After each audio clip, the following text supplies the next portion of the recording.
Welcome to the debate. Today, we are diving deep into something fundamental in Florida real estate, the standardized contracts, specifically how they handle property condition. We're comparing the two main players, the as-is residential contract and the residential contract for sale and purchase, which, well, we'll just call the standard contract. Yeah, and this choice, right at the start, it really sets the tone. It's probably the biggest decision up front because these forms handle defects, responsibility for defects, in completely opposite ways. One basically says, seller, you need to fix this. And the other says, buyer, you decide if you want it or not. Exactly. So the core question today is really this. Which way is better for managing that risk and, getting the deal done smoothly? Is it the as-is form with its focus on the buyer's inspection and right to just cancel? Or is it the standard contract, which actually lays out specific repair duties for the seller? And I'll be making the case for the as-is contract. I think its strength is in that simplicity, that ultimate buyer leverage, the power to walk away, no questions asked, basically.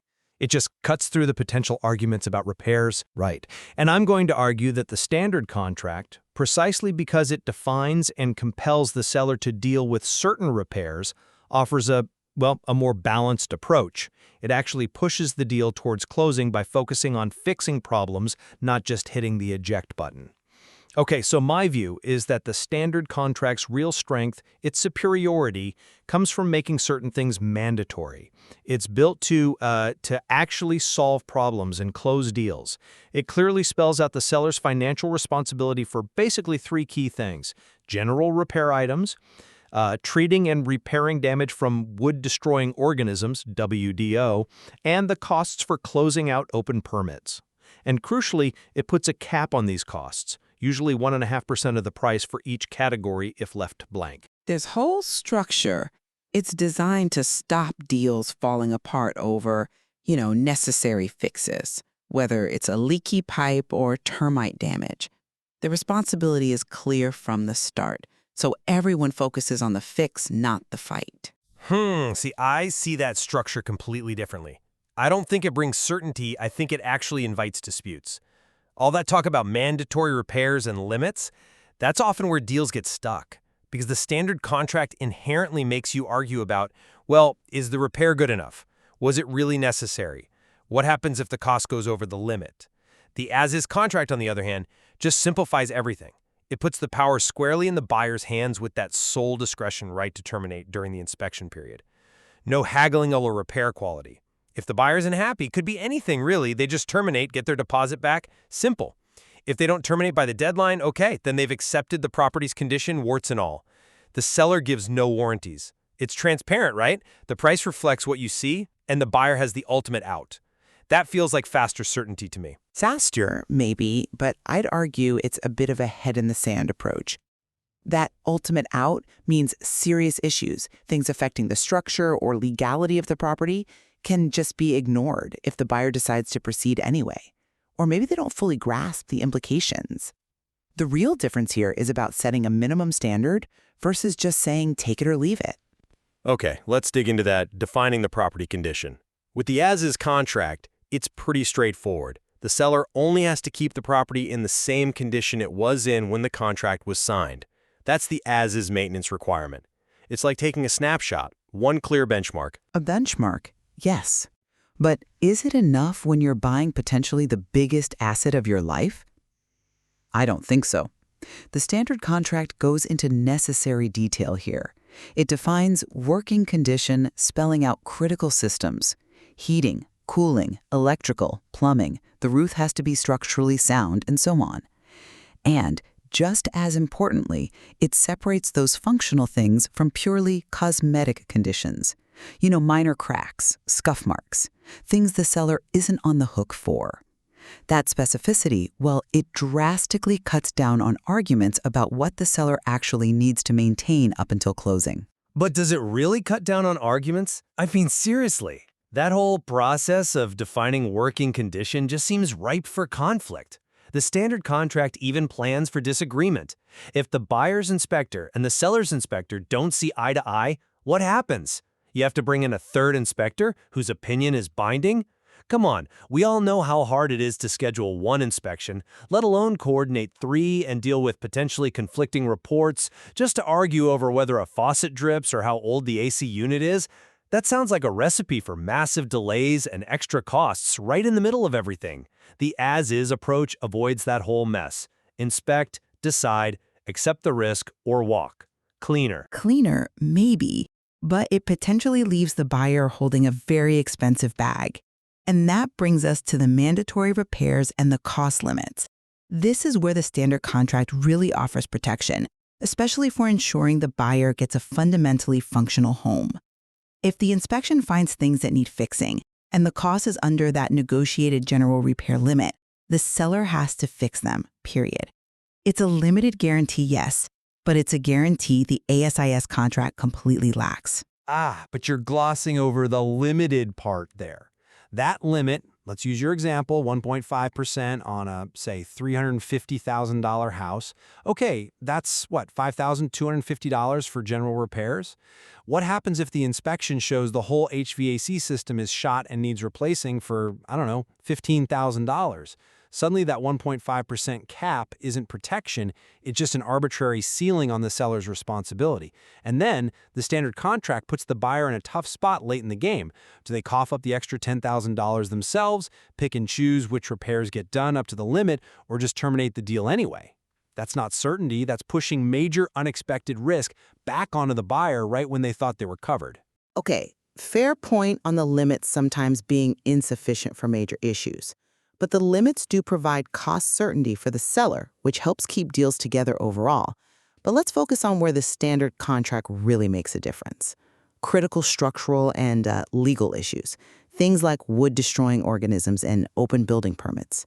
The standard contract requires the seller, up to the separate WDO and permit limits, to pay for necessary treatment, repair WDO damage, and close out those permits. These aren't minor things. They affect the fundamental soundness and legality of the property. The ASI's buyer? They just get disclosure about permits and WDO.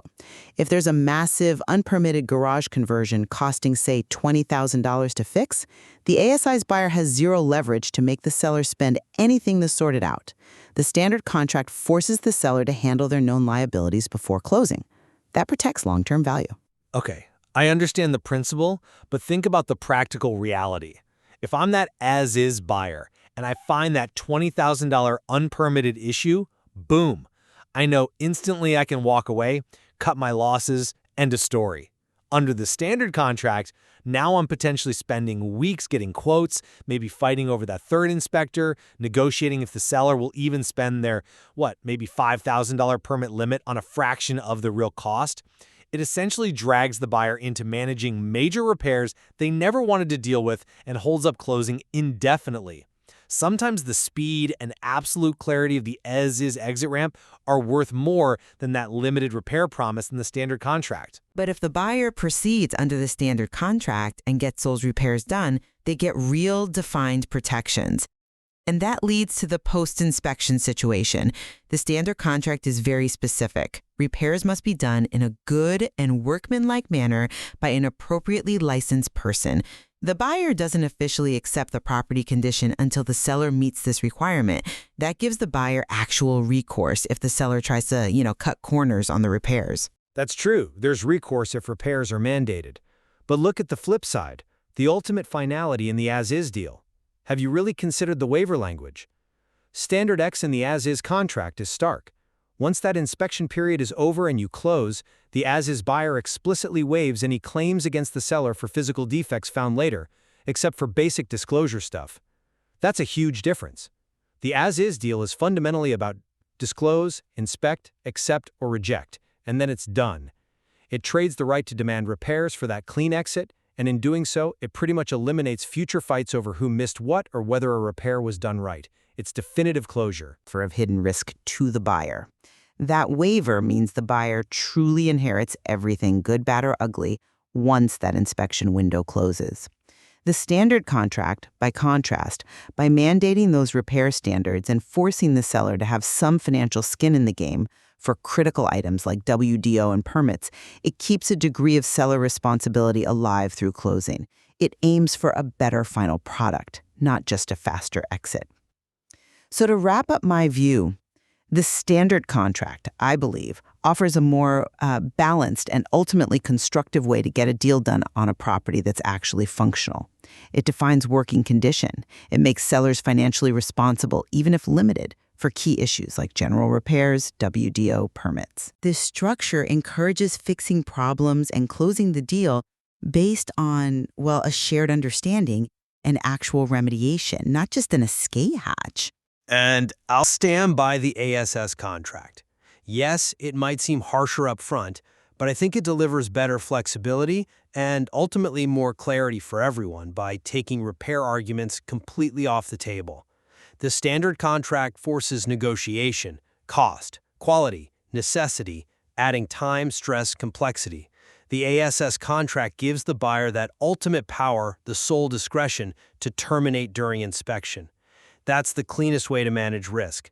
It avoids getting tangled in repair caps, third inspectors, and potential arguments later about workmanship. It's a model of radical acceptance, really, that simplifies the path to either closing or walking away. Two very different philosophies, then, about managing risk and getting to the closing table. Definitely. Different tools for different situations, maybe. Right. Both contracts aim for transactional certainty. That's the goal. But they get there by assigning risk and responsibility in fundamentally different ways. One through defined repair obligations, the other through a strict inspection and cancellation right. Yeah, and the best choice really boils down to what the parties value more. The ability to potentially force specific repairs and hold the seller accountable for the property's condition, or the absolute clarity and speed of an inspection period with a simple yes or no decision at the end, even if yes means taking the property exactly as it is.